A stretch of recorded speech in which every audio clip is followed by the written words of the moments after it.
del taller. Listo.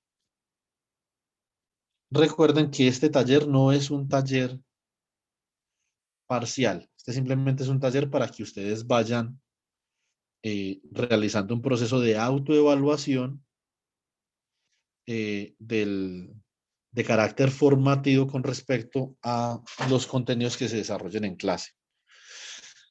Hay varias cosas en el taller, ¿cierto? Entonces tenemos la normalización de armónicos esféricos. Esto es importante. Invarianza rotacional para sistemas en un espacio de Hilbert de 2 dimensiones, ¿cierto? Es para sistemas en H2, ¿sí o no? Muy bien, esto es un ejercicio que está en el Sakurai. Esto es de Sakurai capítulo 1. Es posible que ustedes ya lo hayan hecho, pero les animo que si no, entonces le peguen una revisadita a este tema, ¿sí o no? Bueno, muy bien. Unitariedad y unimodularidad. Este sí es un ejercicio del capítulo 3. Esto es Sakurai capítulo 3. Muy bien, esto es relativamente sencillo. Esto es para determinar si esta matriz U pertenece al grupo de matrices unitarias y unimodulares, por ejemplo. Propiedades de grupo de la rotación. Esto también es Sakurai capítulo 3.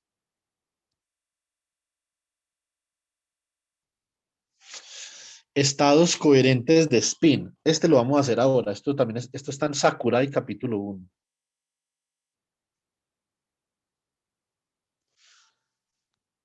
Ahora, resolución de la identidad en la base de los estados coherentes. Esto no está ni en Sakurai ni en ninguna otra parte. Esto está en libros un poquito más avanzados, por ejemplo, sistemas de muchas partículas de Orlan y Nageli, introducción a la física de muchos cuerpos de Pierce Coleman y las notas de clase en teoría de campos en la materia condensada de Christopher Mudry, ¿cierto? Entonces, básicamente lo que ustedes tienen que demostrar es que si ustedes parten, así como en el punto 2 del taller, ustedes en el punto 2 del taller debían de demostrar que un estado coherente se puede expresar como la superposición de los autoestados del Hamiltoniano del oscilador armónico H igual a daga A más un medio, ¿cierto? Por H barra omega, ¿sí o no? Entonces acá, este es el operador número, por lo tanto el que DN es un autoestado del operador número, ¿sí o no? Y ustedes pueden expresar el estado coherente en una superposición de los autoestados. Importante, o sea que el estado coherente tiene una dinámica, es una dinámica no trivial. Y si ustedes reemplazan el estado coherente en esta representación integral para la resolución de la identidad en estados coherentes y utilizan la forma polar del jacobiano para, por ejemplo, diferencial de phi asterisco, ¿sí o no? Entonces, en forma polar, o sea, con un rho y un teta, rho, teta, les queda esto como una integral sobre rho y sobre teta, y en últimas les va a quedar algo como una función gamma de n más 1, y les va a quedar la suma del que de n por el bra de n en el espacio de Fock, que naturalmente es 1, ¿cierto? Entonces, deben de demostrar que esta representación que yo tengo acá se admite como resolución de la identidad en esa base particular, por ejemplo, ¿cierto? Muy bien. Con esto es que se construyen integrales de camino. Entonces, para las integrales de camino,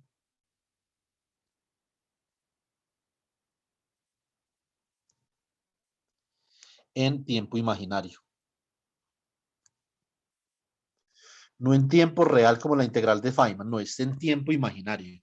¿Sí o no? Muy bien. Pregunta importante. Les animo a que la consideren poderosamente. Estados coherentes de spin para un spin arbitrario y integrales de camino de spin, que son integrales de camino en tiempo imaginario también. Tiempo imaginario. Listo. Con lo que nosotros hemos visto hasta el momento, ustedes pueden comenzar a hacer este problema, ¿cierto? Con lo que vimos la clase pasada, pero también sería bueno que esperáramos hasta que viéramos suma de momento angular, sobre todo la formalidad, la estructura, la base acoplada, base no acoplada, etcétera. Entonces ustedes tienen esta representación para el estado coherente, para un spin arbitrario S, y deben de demostrar que el producto interno entre dos estados coherentes tiene esta forma. Como ustedes pueden ver, los estados coherentes no son ortonormales, ¿cierto? Porque si fueran ortonormales, esto sería cero. Y claramente, eso no es cero ni siquiera cuando los parámetros del estado coherente, los autovalores del estado coherente, μ1 y μ2, son iguales. ¿Sí o no? Bueno, muy bien. Entonces, obviamente esto demuestra que el estado coherente, la base de estados coherentes no es ortonormal y nosotros llamamos a los estados coherentes una base sobrecompleta. Estado coherente, entonces lo llamamos base sobrecompleta. No es una base completa, sino que es sobrecompleta. Después, entonces ustedes pueden, por ejemplo, hacer lo siguiente. Podrían eh, considerar esta representación para el estado coherente y utilizar esta sustitución, y con esa sustitución deben de demostrar que el bracket entre esos estados coherentes representados de esa forma es igual a esto. Listo. ¿Qué nos faltaría ahí? Nos faltaría, que todavía no lo he escrito, entonces por eso no lo he subido a Classroom, todavía no lo he escrito, nos faltaría lo siguiente. A ver, yo reviso una cosa acá, que por acá lo tengo.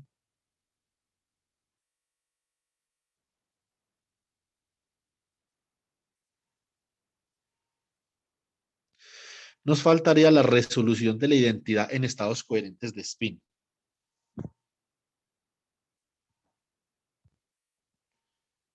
Resolución de la identidad en estados coherentes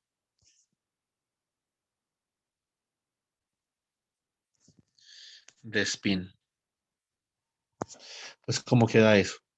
La resolución de la identidad en estados coherentes de spin es algo como esto.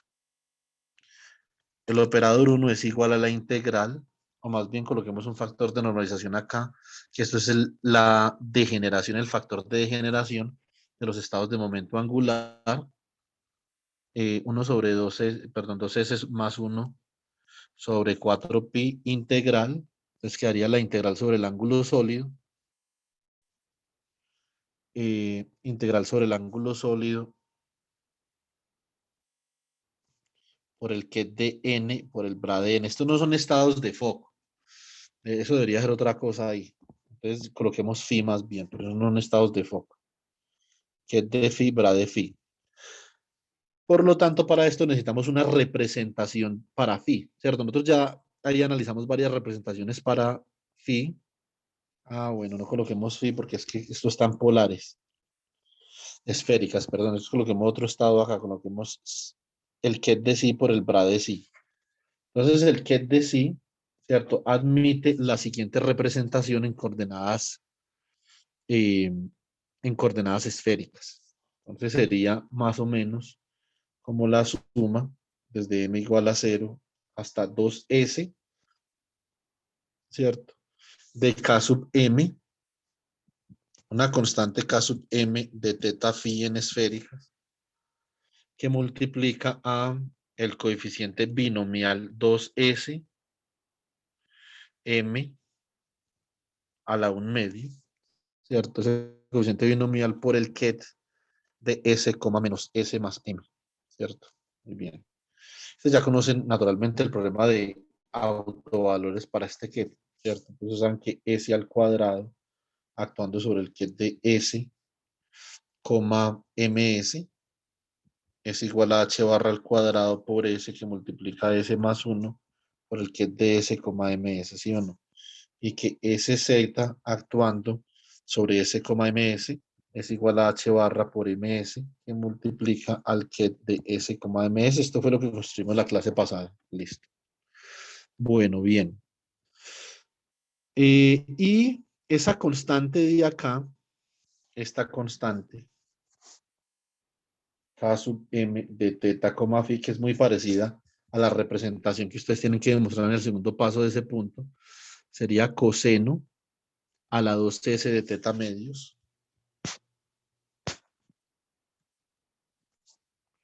¿Sí o no? Que multiplica a menos tangente de teta medios por e a la menos phi,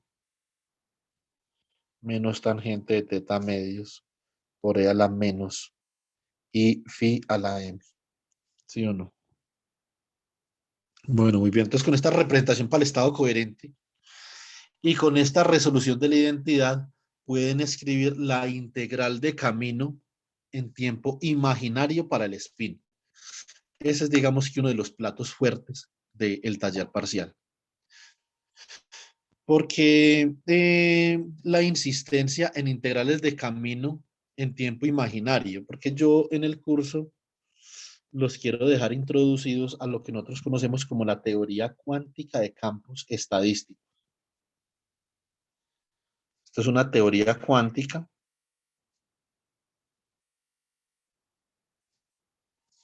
de campos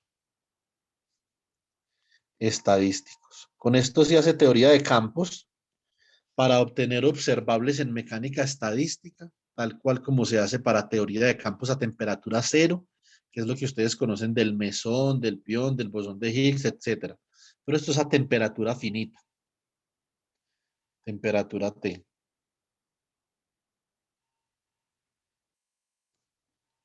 Lastimosamente en Colombia no hay, digamos, que una comunidad muy vibrante en este tema.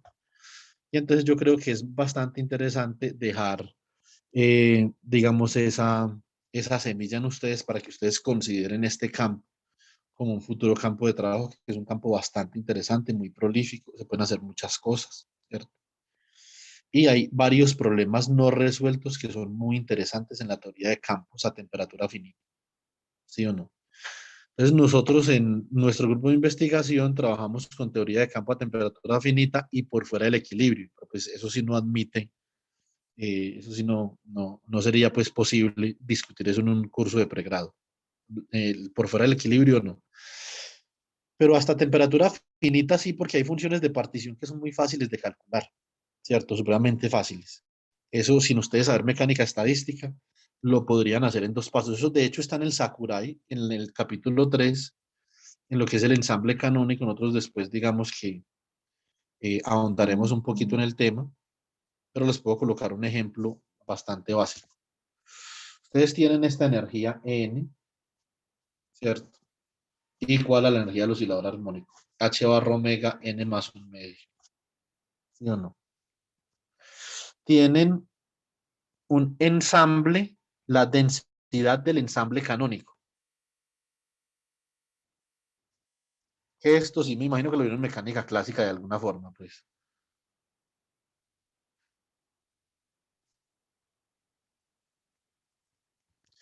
Que es ρ igual a E a la menos beta por el Hamiltoniano.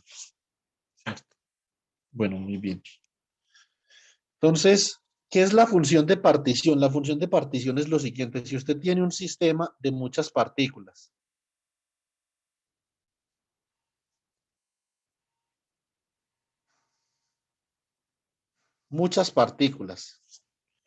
y usted considera, por ejemplo, un conjunto mínimo de partículas, digamos que estas 3 partículas de acá. Esto sería como un subsistema del macrosistema. A este subsistema le llamamos HS, ¿cierto? Y a este otro de acá le llamamos simplemente, por ejemplo, H sub M. Y así entonces el espacio de Hilbert, H, sería el espacio de Hilbert correspondiente al sistema, producto tensorial con el espacio de Hilbert correspondiente a lo macroscópico.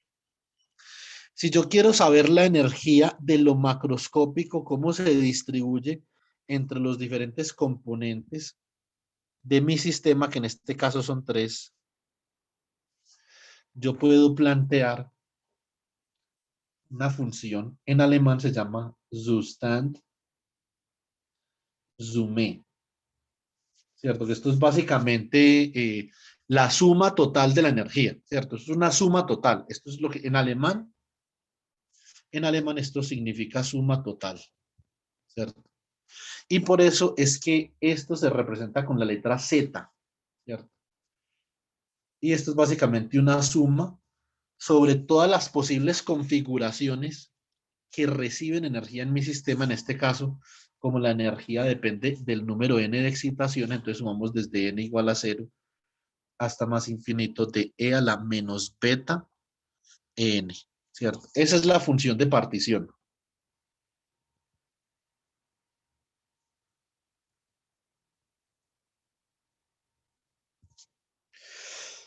Muy bien.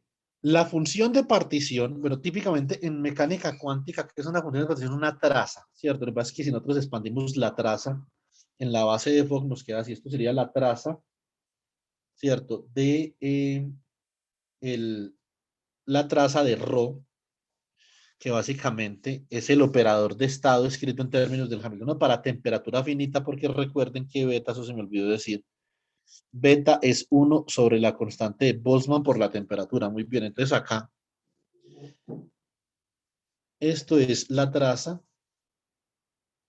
de este factor E a la menos beta H.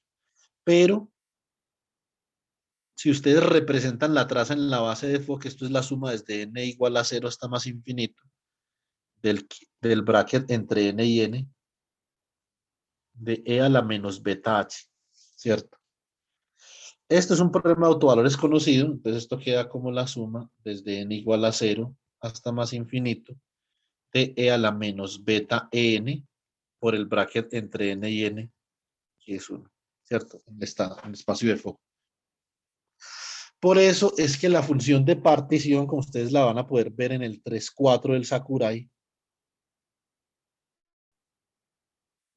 para el ensamble canónico, ¿cierto? Hay varios tipos de ensambles en mecánica estadística, ensamble canónico, microcanónico, gran canónico, canónico de Gibbs, etcétera. Pues.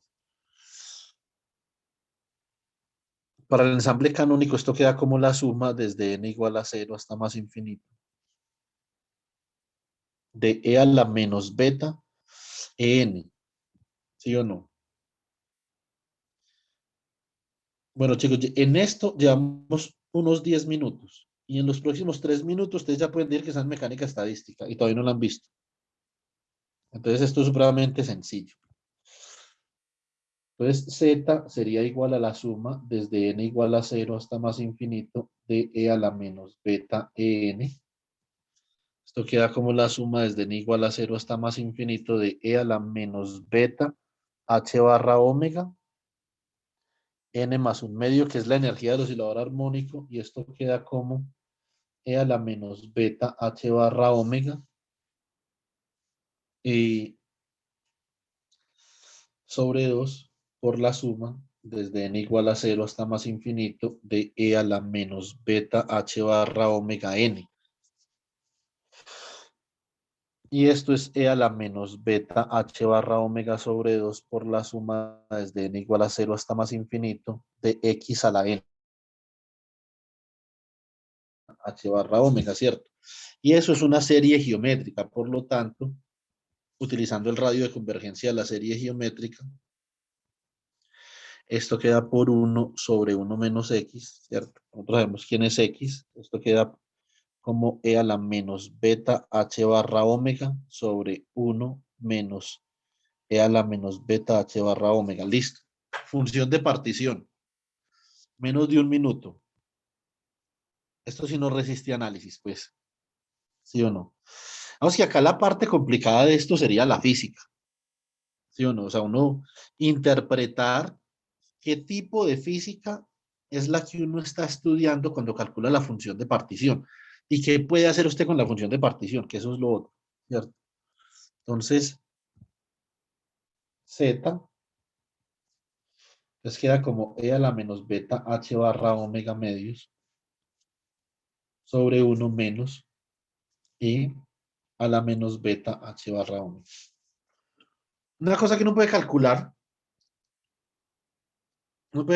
por ejemplo, la energía interna del gas, ¿cierto? De esta forma.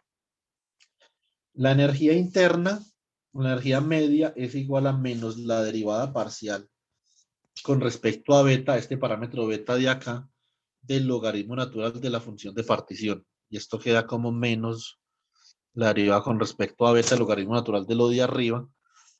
Entonces quedaría como menos beta h barra omega sobre 2, menos la derivada con respecto a beta, como está en el denominador. Esto queda acá menos logaritmo natural de 1 menos c a la menos beta h barra omega, ¿cierto? ¿Y qué tenemos acá? Tenemos que esto es, este de acá quedaría como h barra omega medios y la derivada de este chisme, entonces eso quedaría, la derivada interna de esto sería menos por menos da más, quedaría h barra omega, entonces esto es más h barra omega por e a la menos beta h barra omega, ¿cierto? Sobre 1 menos e a la menos beta h barra omega, o sea, la derivada del argumento sobre el argumento de un logaritmo, multiplico arriba y abajo por h bar, e a la beta h barra omega y me queda esto así. Me queda h barra omega que multiplica a 1 sobre e a la beta h barra omega menos 1 más 1 medio. ¿Cierto? Esa es la energía media. Si ustedes ven, chicos, y esto es importante para que lo analicemos en este taller que vamos a hacer y en el último, porque en el último vamos a considerar sistemas de muchas partículas, la simetría de intercambio, ¿sí o no? Si yo escribo el autovalor con el que yo comencé, n igual a h barra omega, que multiplica n más un medio, y lo comparo con esto, me parecen mucho. Lo que pasa es que este es el autovalor del Hamiltoniano. Esta es la energía media del sistema. Este de acá, esto es una densidad de modos que se llama n sub be de omega. En el mundo de la mecánica estadística y de la teoría cuántica de muchas partículas se llama la función de distribución de Bose-Einstein.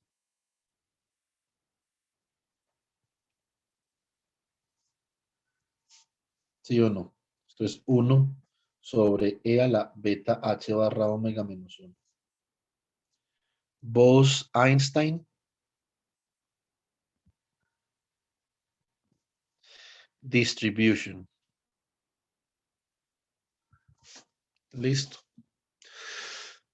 Y acá, entonces yo ya puedo decir que entonces la energía media tiene como que la misma forma que el autovalor. Lo que pasa es que en vez del número de excitaciones n, yo tengo es la densidad de las excitaciones, que es la función de distribución. O sea que esto es h barra omega por n de Bose-Einstein evaluado en omega más un medio. ¿Sí o no? Muy bien.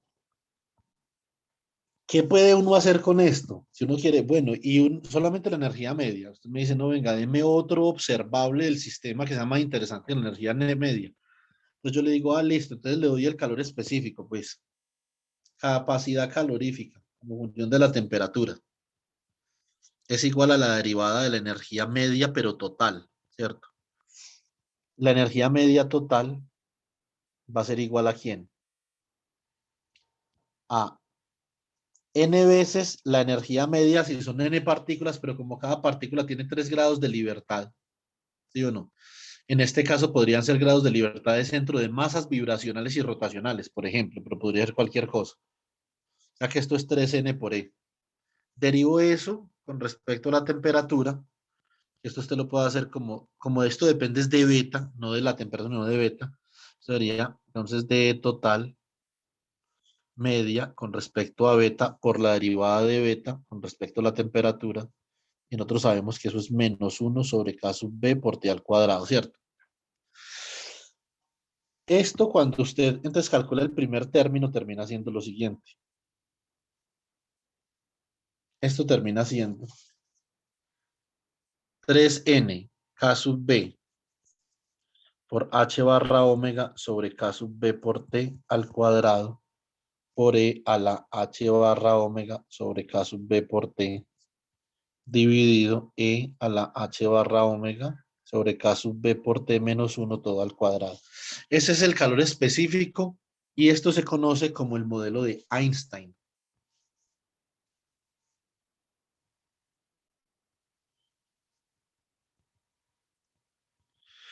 Este es el calor específico que se obtiene en el paper que les envié ayer con Esteban, el paper de Einstein. El otro calor específico se obtiene con una corrección a este modelo en el modelo de Debye.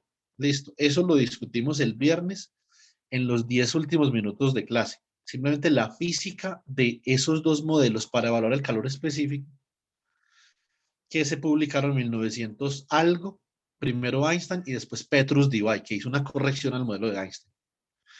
Este es el calor específico según Einstein. Cosas importantes que no tenía esto clásicamente y que sí tiene una vez nosotros corregimos el autovalor del hamiltoniano con correspondiente al oscilador armónico cuántico, ¿cierto? Entonces esta es la física de esto. La física es que clásicamente había una inconsistencia con el experimento porque la predicción clásica para el calor específico era que el calor específico era constante para todas las temperaturas y era igual a 3n por K sub B, que es este valor de acá, ¿cierto? Uy, acá se me borró. Esta parte de acá es H barra omega sobre K sub BT. Bueno, entonces, ahora la inconsistencia es con la tercera ley de la termodinámica. Tercera ley. La tercera ley dice que el calor específico, que es una cantidad entrópica, tiende a cero en la medida que la temperatura tiende a cero. Obviamente acá hay una discrepancia. Einstein, corrigiendo el autovalor o la energía con la que calcula la función de partición, logró mejorar la predicción, ¿cierto?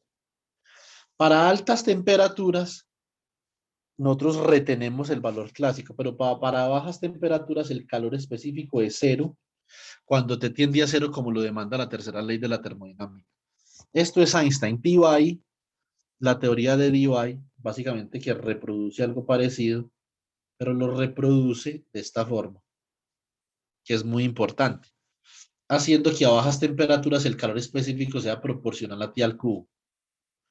Es decir, el calor específico, la componente vibracional del calor específico, es igual a una constante gamma por T al cubo y Debye halló a gamma en términos de constantes fundamentales.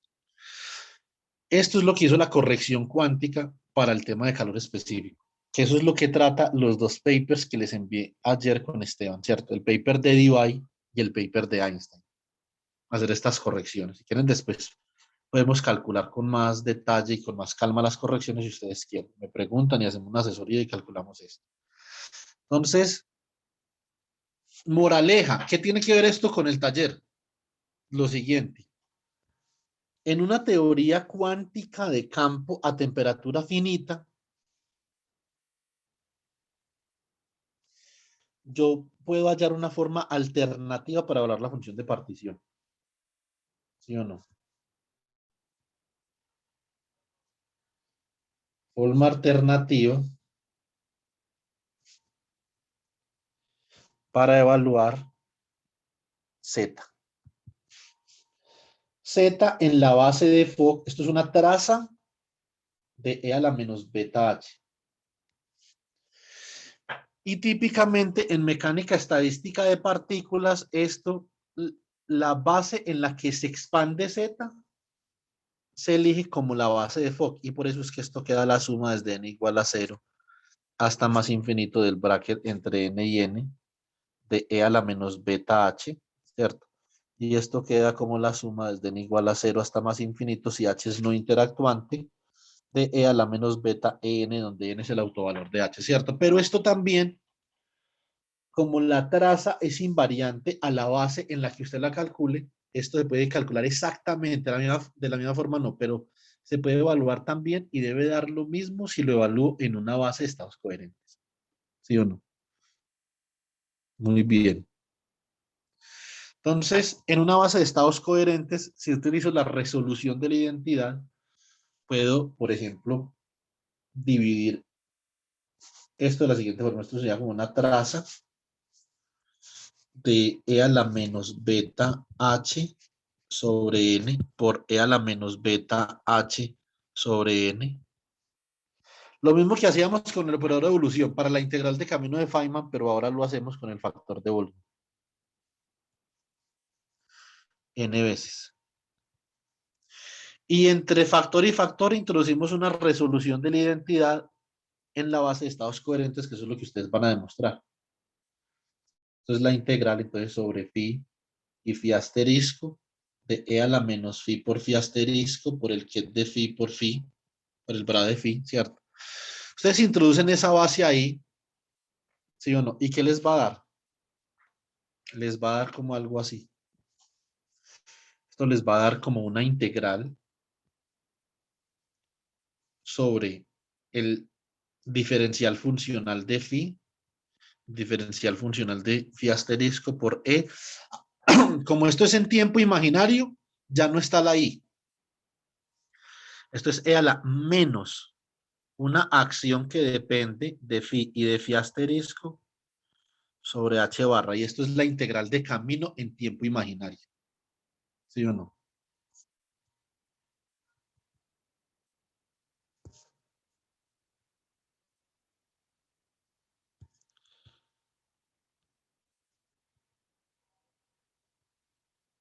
O en una base de estados coherentes, coherent state path integral. ¿Sí o no? Así es como se hace teoría cuántica de campos en mecánica estadística, con este tipo de formulaciones de integrales de camino y con lo que nosotros vemos en mecánica cuántica, nosotros perfectamente bien podemos llegar a una representación de Z en términos de este integral de camino y también perfectamente bien podemos llegar a una representación de Z, para spin, lo que se llama spin path integral, ¿cierto? Z para spin, ¿sí o no? Entonces, de eso básicamente que se trata esta parte del taller. Fácil no es, ¿sí o no? No tendría por qué ser fácil, ¿cierto? Ustedes son estudiantes de la Universidad de Antioquia y de física. Entonces no tiene por qué ser fácil, pero con los elementos que ustedes tienen pueden llegar sin ningún problema, ¿sí o no? En absolutamente sin ningún problema. Entonces pueden llegar ahí. Entonces, les invito a que consideren entonces poderosamente este problema de los estados coherentes de spin. Ahora vamos a ver una cosa. Cuando ustedes consideren estos estados coherentes para el caso de spin un medio, para el caso de spin un medio, ustedes deben de recuperar este estado. Para spin un medio, para S igual a un medio, entonces este estado coherente mu es un estado que básicamente depende de un ángulo teta y phi, y es igual a coseno de teta medios, spin up más seno de teta medios e a la i phi, spin down. Esto es un estado coherente para spin un medio, ¿sí o no? Que spin un medio es un caso pues bastante trivial dentro de, de los grupos, ¿sí o no? Esto es una generalidad para un spin arbitrario, ¿cierto? Y ustedes en el path integral para spin van a poder obtener un path integral para calcular la función de partición para un spin arbitrario S, ¿cierto? No tiene que ser ni spin un medio, ni uno, ni tres medios, no. Puede ser arbitrario. Última cosa. Con la representación de la función de partición como una integral de camino, ustedes deberían de poder lograr hacer exactamente lo mismo que yo hice con el calor específico de Einstein, lo podemos hacer con una integral de camino. Calculamos la función de partición, ¿sí o no? Eso mismo se puede hacer con una integral de camino. Entonces ustedes me preguntan, ¿por qué nos vamos a joder la vida con una integral de camino pudiendo hacer eso con una suma? ¿Sí o no? Esa es una muy buena pregunta. Esa es una pregunta que les dieron de haber respondido en mecánica clásica, pero de todas formas, si no se acuerdan, les puedo colocar Digamos, les puedo hacer el siguiente planteamiento. Hacer, a ver, hay varias razones. Va una razón físicamente muy tangible. Si ustedes tienen un número de osciladores, ustedes tienen, por ejemplo, N osciladores, de hecho, yo estaba discutiendo esto esta mañana con los de clásica.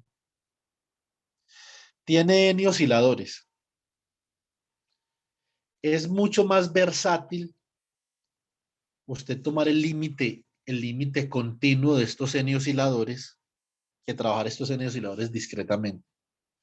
Y en el límite continuo lo que usted tiene son las ecuaciones de Euler-Lagrange para un campo, ¿cierto? Son ecuaciones para los campos. Esto ya no es una variable generalizada, sino que son campos, ¿cierto?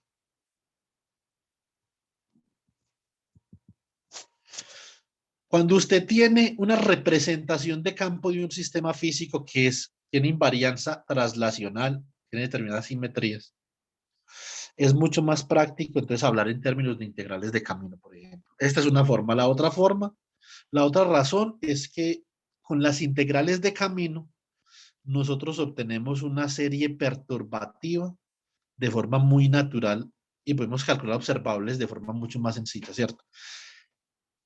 ¿Eso qué significa en cristiano? Eso significa que las integrales de camino nos permiten tener un esquema, nos permiten hacer un esquema de aproximaciones perturbativas que no nos permite el mundo discreto, ¿cierto?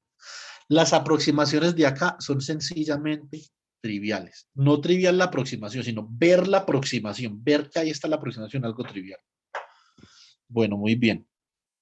Entonces, este es el contexto en el que yo quiero desarrollar algunas preguntas del taller que les voy a pasar la semana entrante. ¿Sí o no?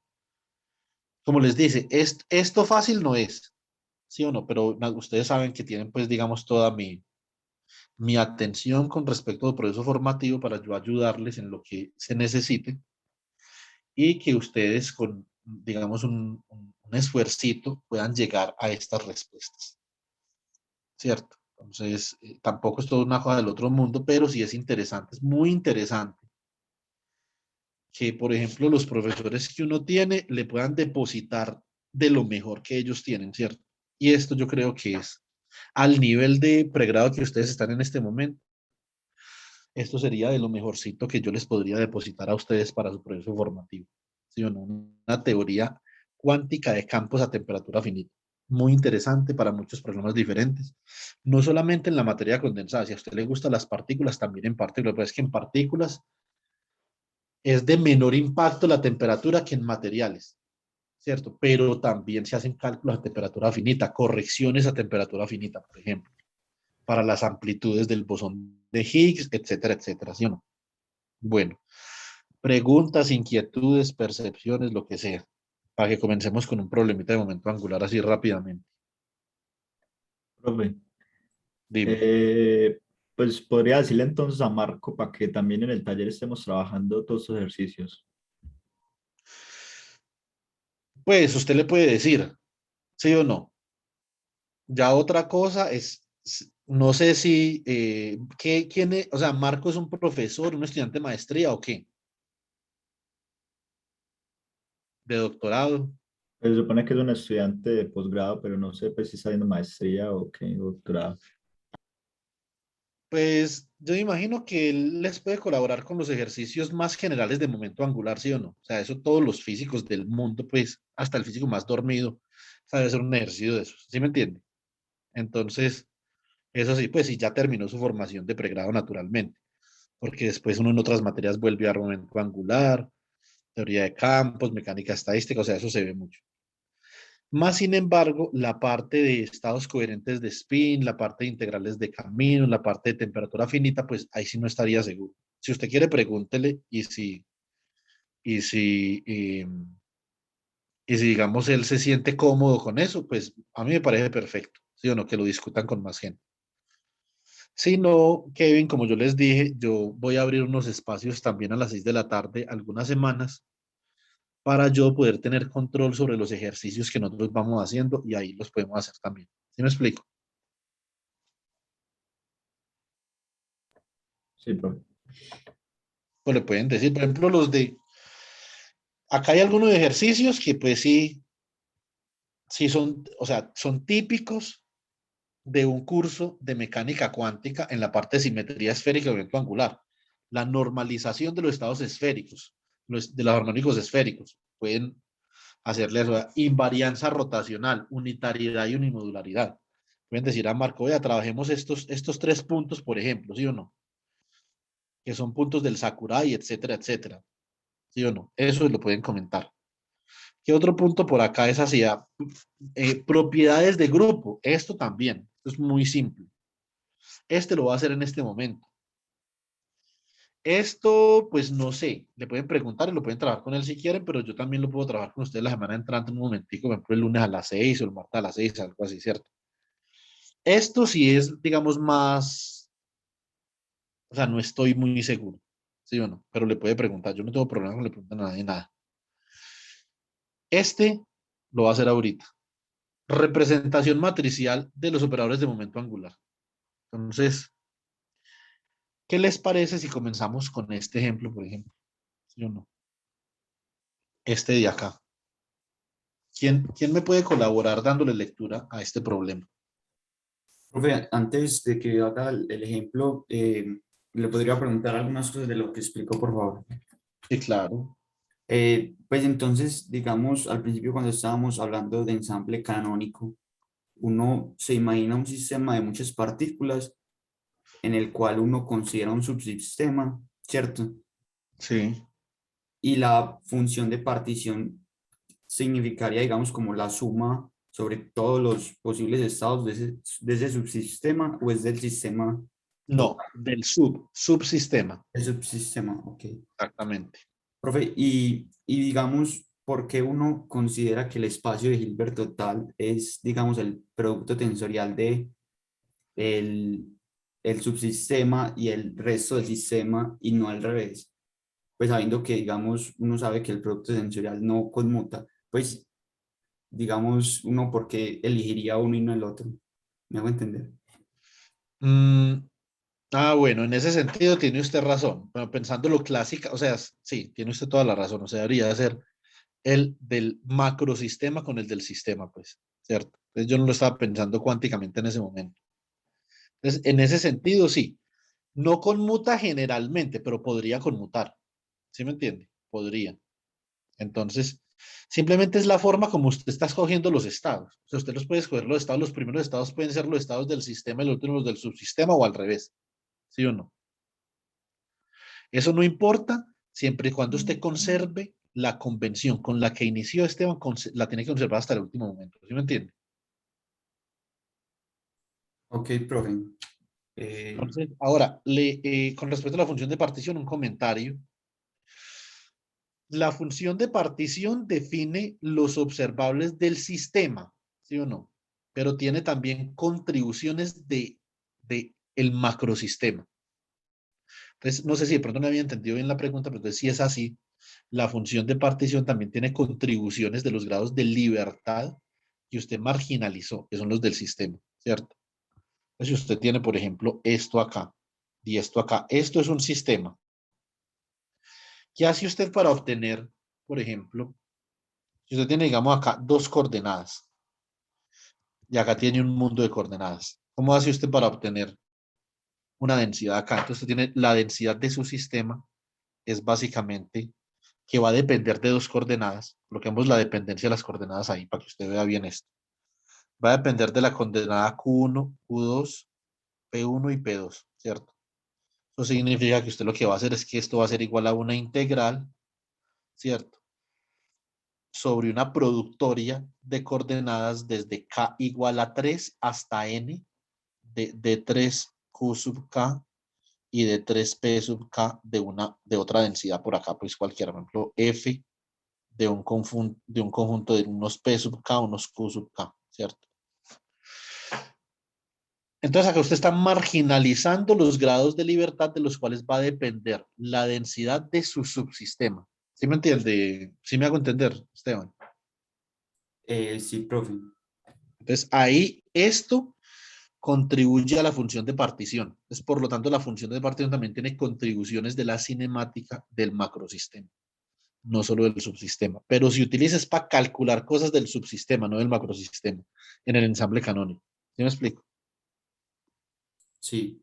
Profe, y otra pregunta, digamos, cuando uno hace este tipo de tratamientos, uno lo está haciendo suponiendo que uno puede siempre escribir una función de onda, digamos, para el subsistema y una función de onda para la otra parte del sistema, o eso, digamos, no tiene nada que ver. Pues yo le digo es Sí, porque claro, pero me no imagino, hablemos, le invito a que hablemos en términos de el ket, ¿sí o no? Entonces, hablemos en términos de los kets, ¿cierto? Porque si una función de onda es una medida proyectiva en un espacio de Hilbert, ¿cierto? Entonces, una función de onda, en términos del espacio de Hilbert, una función de onda no constituye una base de un espacio de Hilbert, no por lo menos en el sentido de la estructura formal de la mecánica cuántica. Sí, de un espacio funcional, sí, pero no el espacio Hilbert vectorial. Entonces, hablemos de esto, Esteban. Hablemos de un estado, hablemos de un ket, por ejemplo, para su sistema, y hablemos de un ket, por ejemplo, para el macrosistema. ¿Está bien? sí, está bien, yo creo que es mejor, sí. Producto tensorial, ¿sí o no? Obviamente acá la organización es que acá usted va a tener los estados de su sistema y acá va a tener los estados de su macrosistema. Estos son M estados, perdón, N. Estos son M y acá N es mucho mayor que M, ¿cierto? Entonces, la pregunta que usted hace es si nosotros consideramos, digamos, ese paradigma de manera general o no, ¿sí o no? Sí, Y la respuesta es que no. Tiene que haber, no puede ser un sistema cuántico que esté entrelazado. Entonces ahí la palabra clave es entanglement, ¿cierto? Que vamos a ver también acá en el curso. Entanglement es la palabra clave. Si usted tiene, por ejemplo, le coloco un ejemplo. Primer problema del taller que les puso Leonardo. Ustedes tienen, por ejemplo, un estado, digamos, EA, y esto puede ser igual a el ket 1,0 más el ket 0,1 sobre la raíz de 2. Esto es imposible que usted esto lo pueda escribir como un producto de un estado, por ejemplo, IJ, producto tensorial entre IJ y MN, por ejemplo. No puede, sencillamente no puede. Como usted este estado no lo puede escribir como el producto tensorial, perdón, estaba pensando en el problema de spins, disculpen, acá es I, producto tensorial con J. Como usted este estado de acá, usted no lo puede escribir como el producto tensorial entre dos estados de una sola partícula o de un solo grado de libertad. Estos son estados con 2 degree of freedom, ¿cierto? Y esto es single degree of freedom. No muchas partículas, porque eso lo que usted tiene ahí no es muchas partículas, por lo que yo le expliqué el otro día. Es un estado de varios grados de libertad, que eso lo vamos a ver el viernes en suma de momento angular. Entonces son dos cosas diferentes. Muy bien. Entonces, si usted no puede escribir este estado, por ejemplo, eh, del cromoforo, ¿sí o no? Esto es un autoestado del hamiltoniano, que es una combinación lineal de los estados locales de lo que preguntaba ahorita Daniela, ¿sí o no? Entonces, usted lo puede escribir con un producto tensorial entre estados de un solo grado de libertad o no. ¿Sí me va a entender, Esteban, sí, profe. no puede. Esto se llama entanglement en mecánica cuántica, que me imagino que usted es como, así como usted es como curioso con las cosas, me imagino que usted ya ha escuchado entrelazamiento cuántico, ¿sí o no? Sí, profe. Entonces, en el caso que haya entrelazamiento cuántico, usted no puede trabajar el hamiltoniano total como el producto tensorial del hamiltoniano de un subsistema por el hamiltoniano de un macrosistema, porque hay correlaciones, ¿sí o no? Y esas correlaciones no se incluyen en este tipo de productos. Esa es la dificultad. por ejemplo, ¿cierto? ¿Sí o no? No hay correlaciones. Entonces, para eso, naturalmente, hay que hacer otros tratamientos. No se puede expresar un estado entrelazado como ese que yo le escribí ahí, en términos de productos tensoriales. Y ahí, entonces, obviamente, las desigualdades de Bell, por ejemplo, es un ejemplo interesante de eso. ¿Sí o no? No creo que alcance yo llegar a desigualdades de Bell, por lo menos no como a mí me gustaría. Es un tema que me parece muy chévere, pero eso sería como para otro, como para otro curso. ¿Eso responde la pregunta, Esteban, o no? Sí, profe, es muy claro, esa era la pregunta. Bueno, listo. Si no hay ninguna otra pregunta, objeción, solicitud, querella. Profe, yo tengo pues como dos curiosidades. Dime, Una Camilo. es que son en sí los estados de Fock. Pues yo los he oído mencionar mucho y medio he leído pues sobre ellos, pero nunca me ha quedado como muy claro Ah, ok. pues a qué se refiere.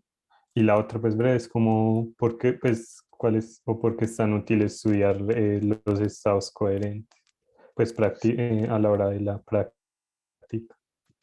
10 puntos ahí por la pregunta. Esa es una buena pregunta. Muy buena. ¿Sí o no? Entonces, ahorita les voy a mandar un material que ustedes debieron haber leído para el taller, pero igual si no lo leyeron, yo se los mando, que es el material de Glover, ¿cierto? Entonces, primera pregunta, es relativamente simple. Lo que pasa es que, Joan, yo pensé que ustedes, como vieron ya el oscilador armónico, pensé que habían discutido esto con Leonardo en el oscilador armónico, pero no importa. Estados de Fock. Para uno poder formalizar bien qué significa un estado de Fock, y me imagino de pronto que por eso el profesor Leonardo no los discutió en ese momento, que eso me parece bastante sabio, ¿sí o no? Yo igual, como yo soy como más irresponsable, yo prefiero introducirlos de una cuando hablo del oscilador armónico, ¿cierto? Pero no debería. O sea, uno debería de esperar hasta la simetría de intercambio para hablar de estados de Fock. Pero igual uno con un oscilador armónico podría introducir lo que significa un estado de Fock. Un estado de Fock es un estado con un número de cosas fijas. Entonces, por ejemplo, este estado de acá es un estado de cero excitaciones. Este estado es un estado de una sola excitación. Este estado es de dos, de tres, ¿cierto? Puede tener usted estados de m excitaciones. Entonces, los estados de Fock son estados donde hay un número de cosas fijas. Puede ser número de partículas, puede ser número de excitaciones, puede ser el color de una partícula, el spin de una partícula, etcétera, ¿cierto? Entonces, por ejemplo, este estado de acá, por ejemplo, este estado, teta, phi, igual a, bueno, este es un mal ejemplo, coloquemos mejor este estado de acá. Este estado, singlet, que nosotros vamos a ver el viernes, igual a up, producto tensorial con down, ¿cierto? Menos down, producto tensorial con up, dividido raíz de 2. Este es un estado, Camilo, que siempre tiene un spin total igual a 0. ¿Sí o no?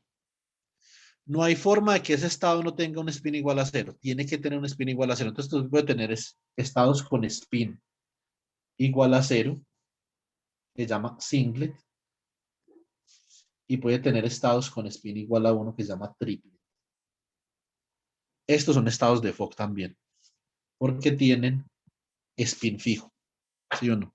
Esto es como si hubiera un número de excitaciones n igual a 0 y n igual a 1. Desde la perspectiva más básica, el estado de Fock es un estado que se etiqueta con un número cuántico que representa una cantidad fija en el sistema físico. Es un estado de Fock.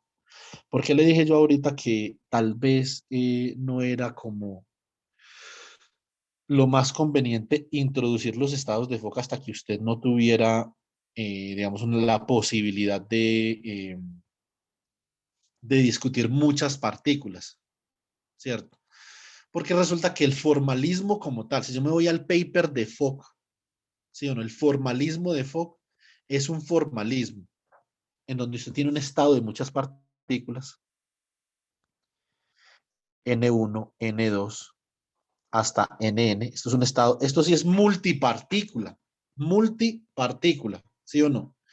No necesariamente de varios grados de libertad, no, de muchas partículas, ¿sí o no? Diferencia, usted por ejemplo puede tener lo siguiente, usted puede tener J igual a L más S. Esto es momento angular total igual a momento angular orbital más momento angular spin, ¿sí o no? Usted puede tener acá, en este caso, usted podría tener lo siguiente, usted podría tener un estado, ¿cierto? Con el momento angular total, podría tener un estado con el momento magnético total, ¿cierto? Y otros grados de libertad acá, eso no significa que usted tenga más de una partícula, simplemente significa que tiene más de un grado de libertad por partícula, eso es diferente. Otro ejemplo, usted puede tener un átomo, ¿sí o no? Y acá puede tener usted un spin up y por acá puede tener un spin down o cualquier tipo de configuración. Usted puede escribir, para esto, usted puede escribir el siguiente ket. Spin total, momento magnético spin, S1, S2, ¿sí o no?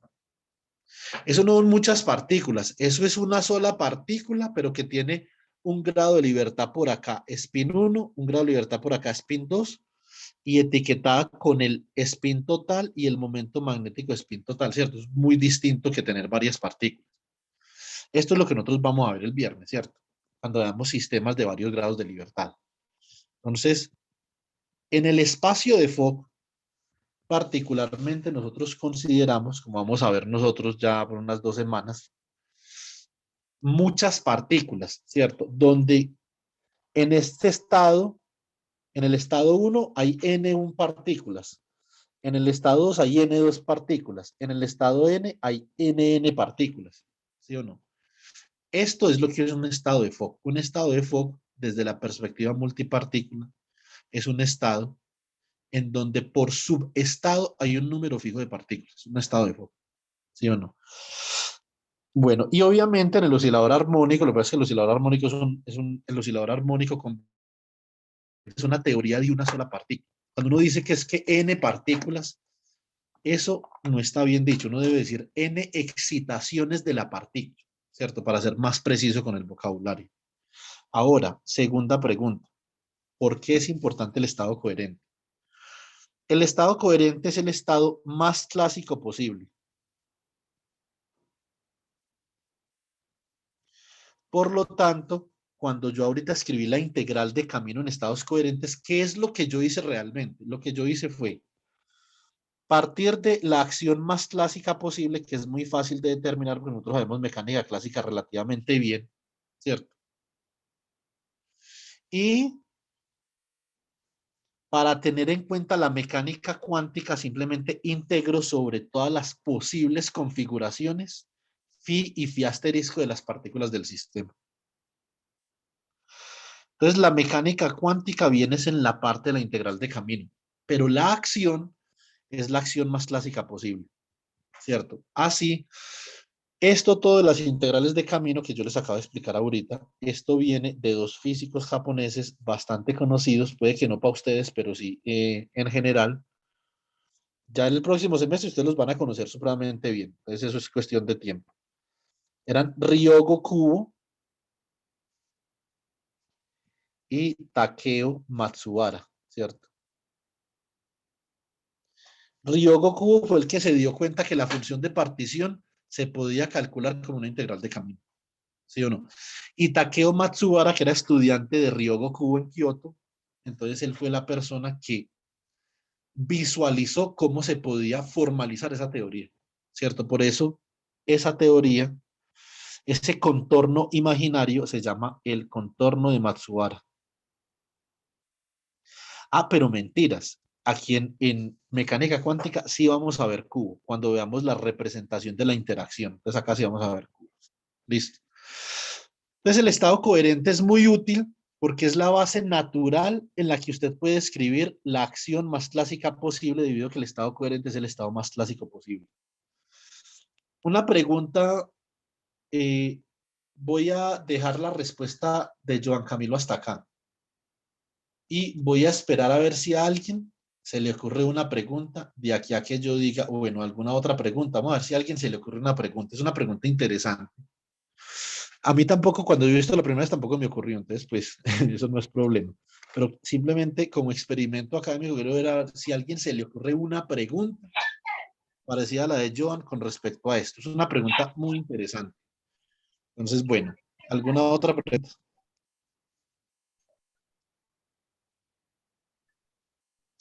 Joan, ¿la pregunta quedó respondida o no? Sí, profe, muchas gracias. Listo.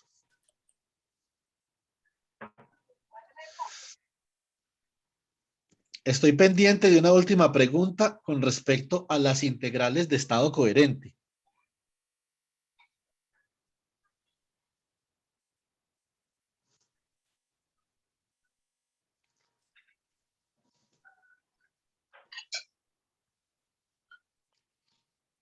Kevin, Esteban, a ver, ¿qué pregunta falta ahí?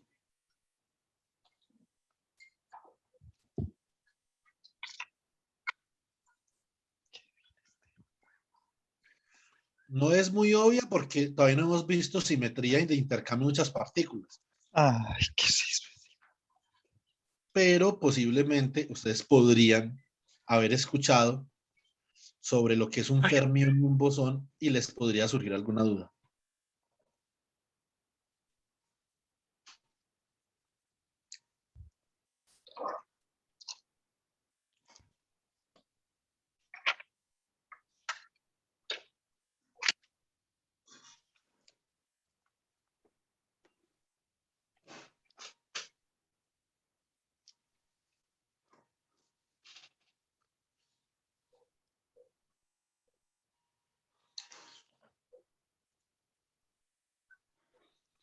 Bueno, les digo lo siguiente. El oscilador armónico es un modelo, el oscilador armónico cuántico es un modelo que admite una descripción para una parte que se llama bosón, ¿sí o no? Eso sí lo han escuchado porque eso, desde el punto de vista de la ciencia popular y divulgativa, es muy conocido. El oscilador armónico es un modelo para bosones, pero hay otra partícula que se llama fermión, ¿sí o no? Por ejemplo, los electrones, los neutrones. La materia es fermiónica, no bosónica. ¿Qué es lo que es bosónico? Son las interacciones. El bosón de Higgs es una interacción que le da masa a otras partículas, ¿sí o no? Per se no es materia, ¿sí o no? Sino que es el mecanismo mediante el cual las partículas adquieren masa en el modelo estándar, ¿cierto? Esta integral de acá escrita en términos de estados coherentes, y los estados coherentes son estados del oscilador armónico. ¿Será que se puede escribir una integral en estados coherentes para fermione o no?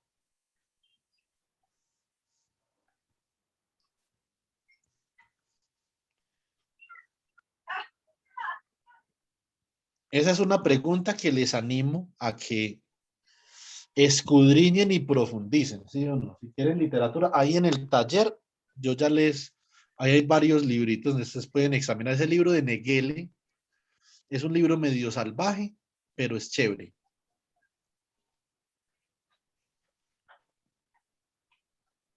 A uno leer ese libro, le tiene que gustar mucho las matemáticas, pero mucho es mucho. Pero ahí encuentra cosas interesantes.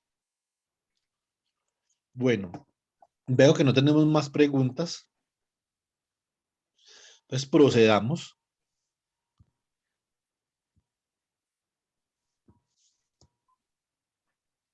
Profe, una pregunta respecto a lo que está diciendo. Pues la verdad, no, pues no tengo mucha idea al respecto, pero digamos, uno podría plantear la integral de camino, pues en este caso para bosones, por el hecho de que al los bosones no interactuar, uno siempre puede escribir el hamiltoniano en términos desacoplados de las interacciones, mientras que, Pero los digamos, bosones interactúan. Los bosones interactúan. O sea, hay teorías bosónicas interactuantes y fermiónicas interactuantes. Hay de las dos. ¿Sí me explico? Los gluones, por ejemplo. Hmm. Lo que no interactúan son los fotones. ¿Sí me entiende? Los fotones son unos bosones particulares. Los fotones sí no, pero los fotones. Pero hay otros bosones que sí.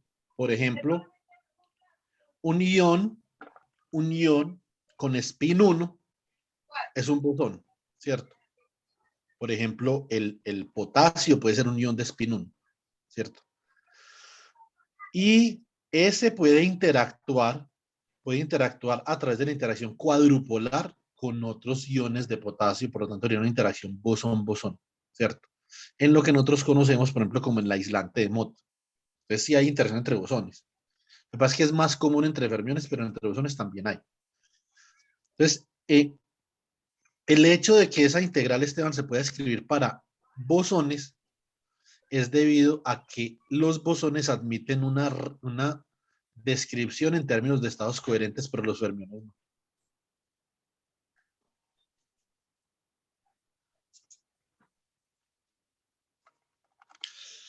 Entonces, Esteban, la pregunta es, vea, si usted quiere responder a la pregunta, váyase para el libro de Nagel y me cuenta a ver qué encuentra. Los fermiones también tienen una integral de camino. La pregunta es esta.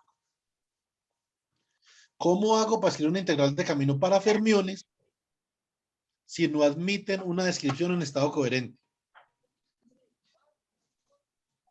Es decir, ¿cómo hago yo para escribir la acción más clásica posible para un fermión? Esa es la pregunta. Mire Esteban, a ver si, o algún compañero, si le hacen a esa pregunta y entonces me envían un mensaje y dice, vea, yo llegué a esta respuesta para esta pregunta, Juan David. Esta es la respuesta. Y entonces yo les digo y discutimos un momentico, listo.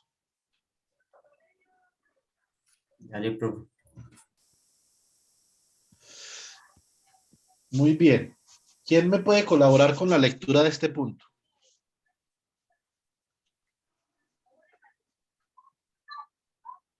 Ay, espérate. Oye, es que no Sí, tiene nada ¿Y cómo así? ¿Y cómo así que me chicos, el micrófono, porfa.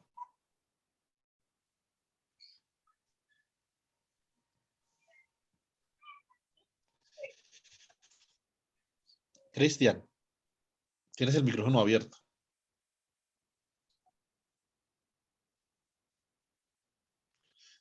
Bueno, muy bien. ¿Quién quiere, quién quiere leer la pregunta o al azar? Escogemos a una persona al azar para que lea. Pues si algo yo la leo. Bueno, Joan, proceda. Bueno, construya un estado de spin un medio tal que pues cumpla esta ecuación que se ve ahí, donde S es el es el operador de spin un medio y n es el vector de dirección que forma el formado pues es el vector de dirección que forma un ángulo θ con el eje z y cuya proyección en el plano forma un ángulo phi con el eje x. Bueno, muy bien. Joan, dígame una cosa. ¿Qué me recomienda usted para comenzar el ejercicio?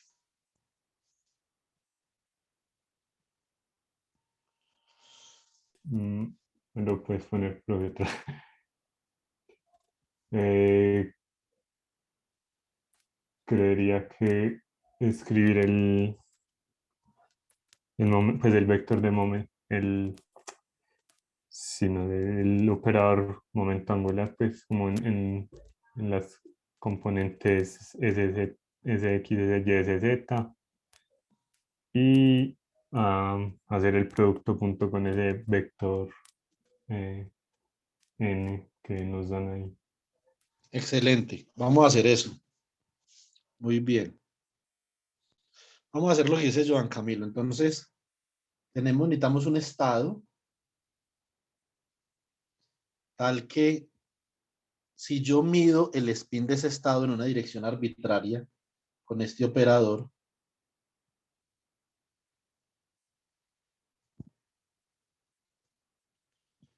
el resultado de la medida sea h barra medios, ¿cierto?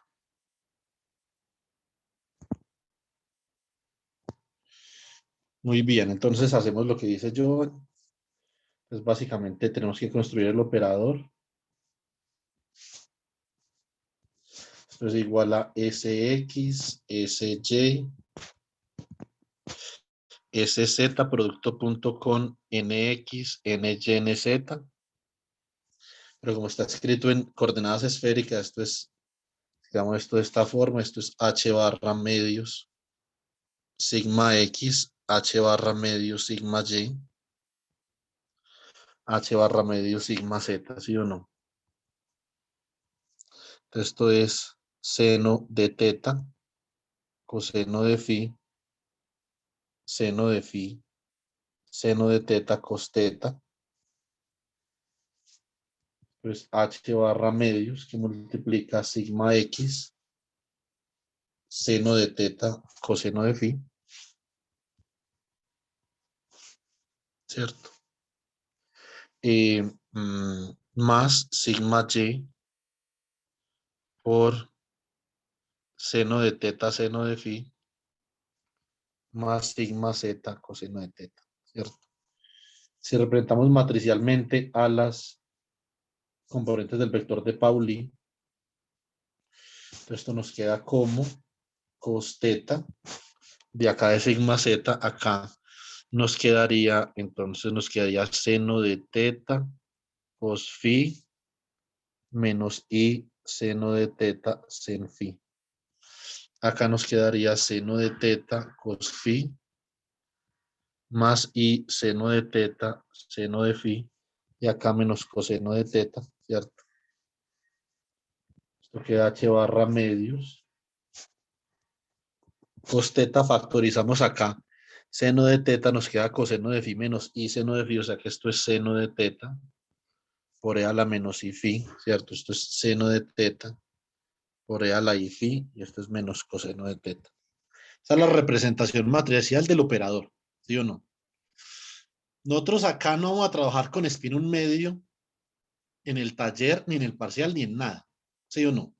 Pero este es un ejercicio muy instructivo para el último ejercicio del taller. Entonces, por eso quise comenzar por acá, ¿sí o no? Bueno, muy bien. Entonces, acá representamos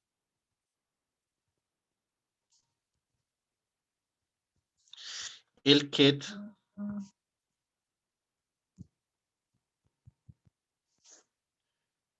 como una superposición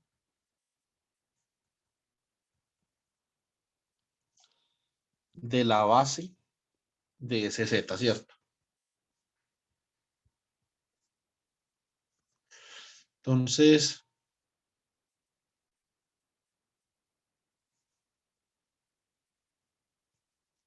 ¿esto qué es acá? Esto es, entonces, S.n, coma más es igual a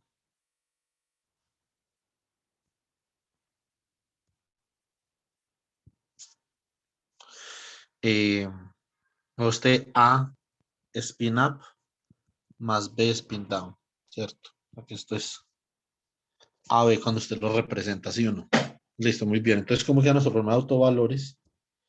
Problema de autovalores.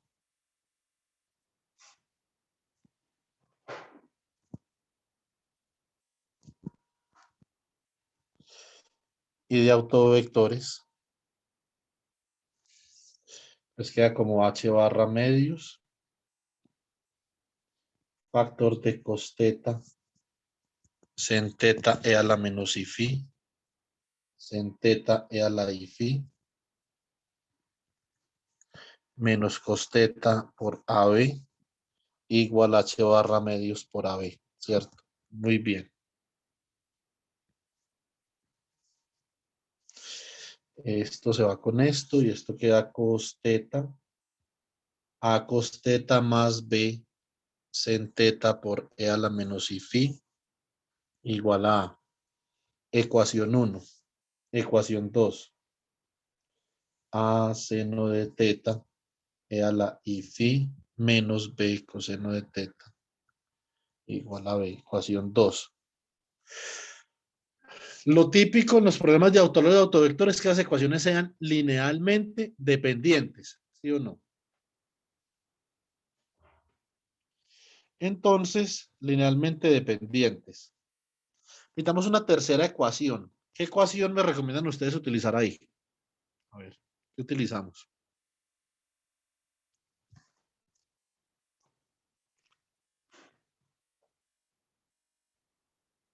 La de normalización. Muy bien. Magnitud de A cuadrado más magnitud de B cuadrado es igual a 1. Y ustedes ya saben que nosotros podemos tomar alguna de estas dos como reales siempre y cuando el factor de fase complejo lo cargue la otra, ¿sí o no? Porque la fase es inmaterial en mecánica cuántica. Que eso fue lo que hablamos, creo que fue la última clase de la semana pasada, sobre la fase de Berry y el efecto de Van, pero no alcanzamos a discutir bien el tema. Entonces en estos días volvemos a ese tema. Listo, entonces bueno. ¿Qué podemos hacer acá? Acá podemos utilizar la ecuación 2, entonces de la ecuación 2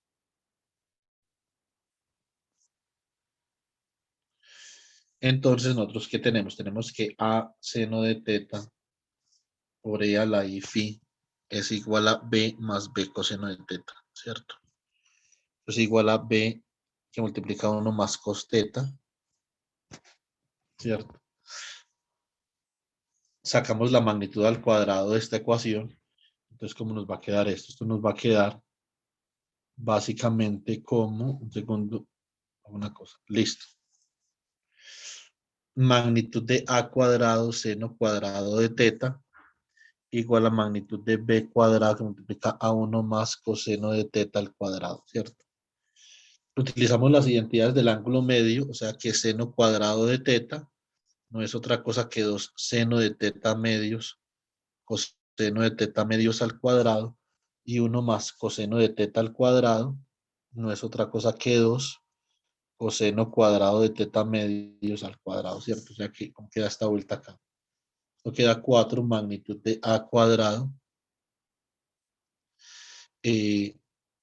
seno cuadrado de teta medios, coseno cuadrado de teta medios, igual a 4 magnitud de B cuadrado coseno a la 4 de teta medios. Este 4 se va con este coseno cuadrado de acá, el 4 se va con este B cuadrado. Lo hago 1 menos A cuadrado, tomo A cuadrado como real, esto queda A cuadrado seno cuadrado de teta medios, igual a 1 menos A cuadrado que multiplica coseno cuadrado de teta medios, ¿cierto? Es decir, de acá, yo digo que A cuadrado seno cuadrado de teta medios más más A cuadrado coseno cuadrado de teta medios es igual a coseno cuadrado de teta medios. Sabemos que esto es igual a cuadrado, ¿cierto? O sea que A es igual a más o menos el coseno de teta medios, ¿sí o no? Y podemos tomar cualquiera de los dos signos, eso es lo de menos, ¿sí o no? Porque un signo menos, eso simplemente ya la IP que no es observable, ¿cierto? Entonces, A es igual a coseno de teta medios. Ya tenemos la primera componente de ese espinor. Entonces vamos con la segunda. Esta ecuación no la podemos utilizar porque esta ecuación no incluye la fase. Necesitamos una fase sobre B, ¿cierto? Entonces, utilizamos esta ecuación de acá, por ejemplo. ¿Sí o no? B seno de teta para la menos I phi. Entonces, de la ecuación 1,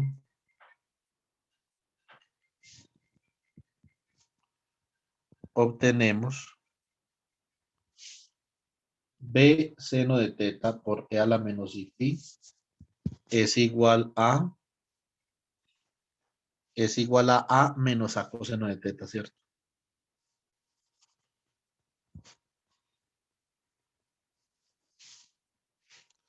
Entonces esto es igual a factor de 1 menos cos teta ¿cierto? Esto es igual a coseno de teta medios.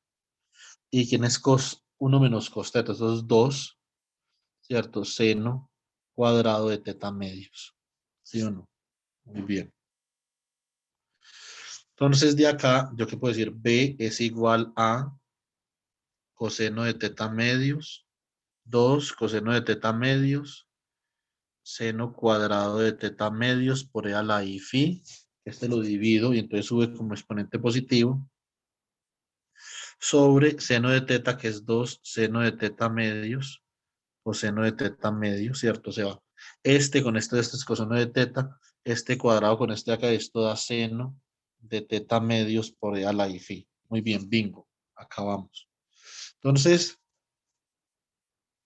el que de S punto N, coma más, es igual a coseno de teta medios, spin up, más seno de teta medios por E a la I phi. Spin down. ¿Sí o no? Muy bien. Medida proyectiva. Pregunta importante. Si un sistema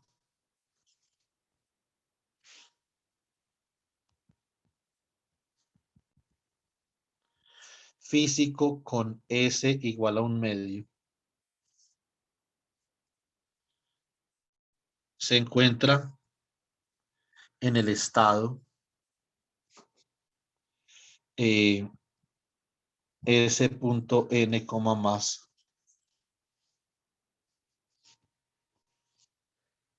¿con qué probabilidad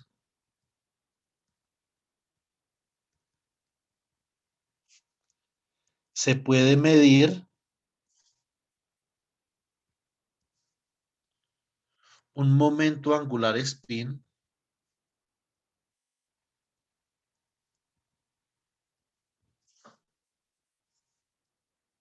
de más h barra medios en dirección z?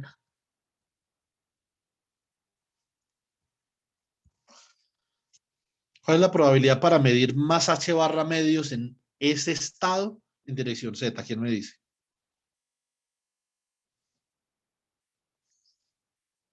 Pues de una, chicos, sin pensarla. Coseno cuadrado de teta medios. Coseno cuadrado de teta medios, ¿sí o no?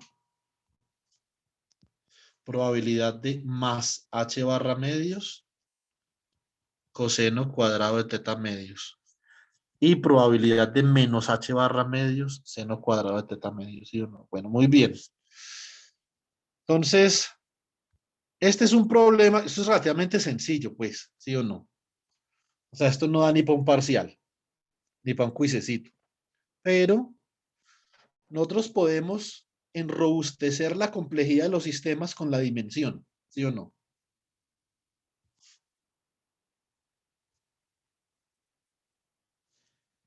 Para spin un medio, dimensión que es igual a 2S más 1, sería igual a 2, ¿cierto? Para L igual a 1,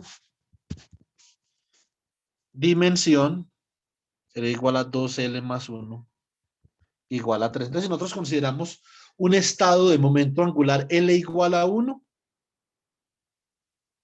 naturalmente que, digamos, el problema se enrobustece un poquito, ¿cierto? Bueno, muy bien. Vamos a hacer una cosa entonces. Están 17 minutos. Vamos a ver si alcanzamos. Listo. Entonces, otro voluntario para que entonces lea el último punto del taller. A ver. ¿Quién nos colabora con este punto?